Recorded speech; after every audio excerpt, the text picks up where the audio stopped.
Jetzt habe ich lange kein Review mehr gemacht. Wie war das nochmal, Flo? Ich muss mir, glaube ich, die Kamera in die Haare schmieren und dann mit der Pomade durchkämmen. Ja.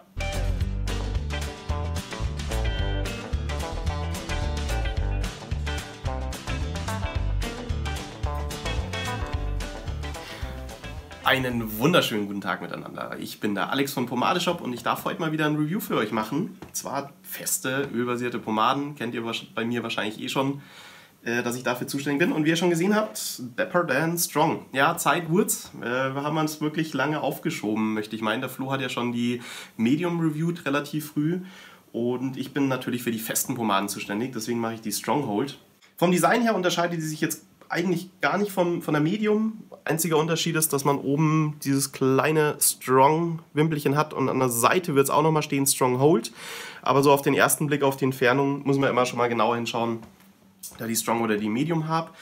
Ist, wenn man die Dose aufmacht, auch optisch insgesamt ein bisschen anders als die Medium. Medium ist ja eher so ein hellgelb und hier haben wir eher so ein bisschen dunkleres Gelb ins bräunlich gehende.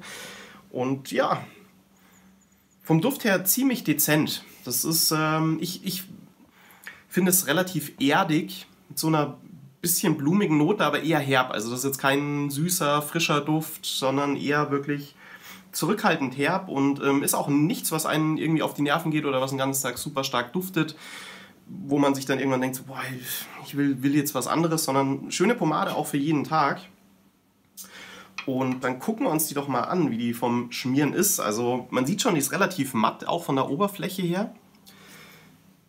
Ja, mal so eine Fingerspitze raus, ja. Schon deutlich, dass es eine wirklich feste Pomade ist. Also man braucht ein bisschen Kraft, um die rauszuholen, aber es ist in Ordnung. Also ist jetzt nicht so schwierig wie bei einer Fettkop Extra Strong oder wie bei einer Pompey's Beast. Das sind natürlich ganz andere Kaliber. Also man kriegt sie auch gut mit dem Finger raus, ohne dass man einen Fingernagel nehmen muss.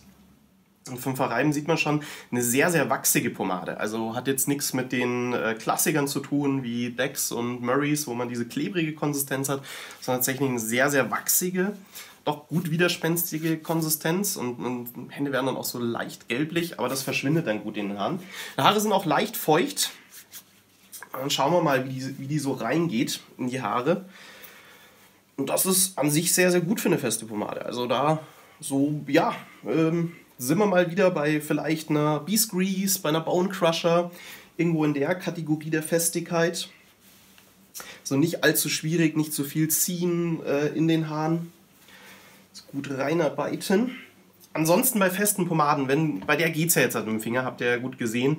Wenn ihr da mal Probleme habt mit dem Rausholen oder beim paar festen Pomaden ist ja, dass die Oberfläche ein bisschen härter ist und im unteren Teil ein bisschen cremiger.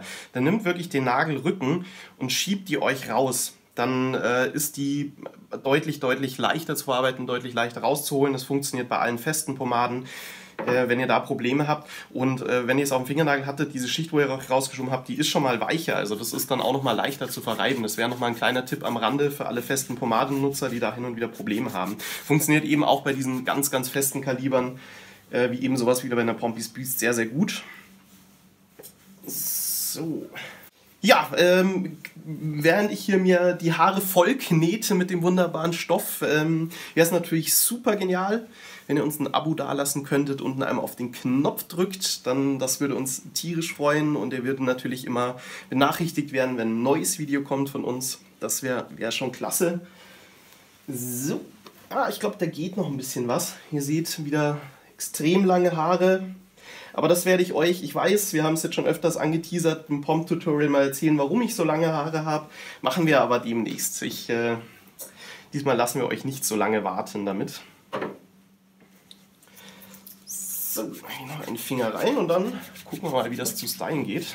Ja, aber der Duft ist ja ganz dezent wahrnehmbar. Das ist jetzt keine mega Duftwolke, die um euch rumfliegt, sondern die riecht so ja, ganz leicht, aber immer noch bei diesem eher erdigen Duft. Also ich finde, von manchen Clays kennt man das, wenn Tonerde mit drin ist, dass das so diesen leicht tonerdigen Duft hat.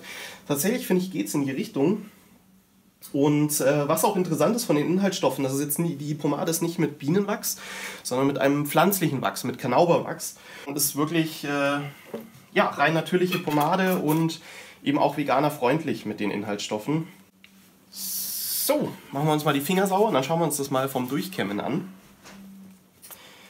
wie gut sich das kämmen lässt. Ich nutze mal wieder einen relativ breit zinkigen Kamm. Den CT9 hatte ich auch beim letzten Video schon. Funktioniert sehr gut für feste Pomaden. Tut euch den Gefallen, nehmt keinen viel zu feinen Kamm, das ist immer schwierig vom Durchkämmen. Ja, und geht super durch. Also es ist wirklich einfach zu kämmen, ähnlich wie bei der Pinkenreuzel zum Beispiel, wo man nicht so diesen extremen Widerstand hat oder das Gefühl hat, man rupft sich da die Haare aus beim Durchkämmen. Also es ist schon sehr, sehr angenehm. Gucken wir mal von der Festigkeit, wie gut die hält. Ja, das ist, vom Halt her ist sie eher im Firm-Bereich. Also es ist jetzt kein wirklicher Heavy Hold, würde ich jetzt sagen, sondern es ist im gut festen Bereich. Hier jetzt nochmal die Seiten, die habe ich einfach mit einer Bürste, habe ich euch ja schon mal gezeigt, zum Anlegen mega, mega gut. Und das funktioniert auch bei der Dapper Strong wirklich hervorragend zum Anlegen der Seiten. Und zwar liegt es darin, dass die Pomade die Haare etwas beschwert. Also die ist zwar sehr, sehr wachsig von der Konsistenz und die hat kaum Klebrigkeit. Also dieses, was eine Murray's eben ausmacht, dass die so extrem klebt, ist hier wirklich das Gegenteil, dass die sehr, sehr trocken, sehr wachsig ist. Also die ist wirklich für dicke oder widerspenstige Haare, ist die wirklich mega gut geeignet, weil sich eure Haare leichter oder eben für dicke Haare, wie ich gerade gesagt habe, weil die ein bisschen weicher und beweglicher werden und ihr habt trotzdem den Halt. Und wie man sieht, an den Seiten glänzt es eigentlich ganz ordentlich. Da, wo ich Volumen reingekämmt habe, ist es sehr, sehr matt. Also die eignet sich auch bestens für modernere Frisuren und ist auch für Leute, die wirklich vom Haarwachs umsteigen. Denn so von der Konsistenz her, von der Optik geht es auf jeden Fall in die Richtung von einem moderneren Haarwachs, aber ihr habt hier wirklich eben, wie am Anfang erwähnt, die ganz natürlichen Inhaltsstoffe und die Haarpflege auch mit drin. Und lässt sich auch auf jeden Fall eine Spur leichter auswaschen, als man es von der Murray's eben kennt oder von der High Life, von den ganzen Klassikern. Geht eine Spur leichter raus, klar ist es immer noch eine feste Pomade, also ihr müsst natürlich ein paar Mal waschen. Ja, aber so im Großen und Ganzen eine sehr, sehr gute Stronghold, also in meinen Augen eher eine Firm-Hold jetzt bei meinen dünneren Haaren. Aber eben wie gesagt für dickere Haare, für widerspenstige Haare, ganz, ganz tolles Produkt.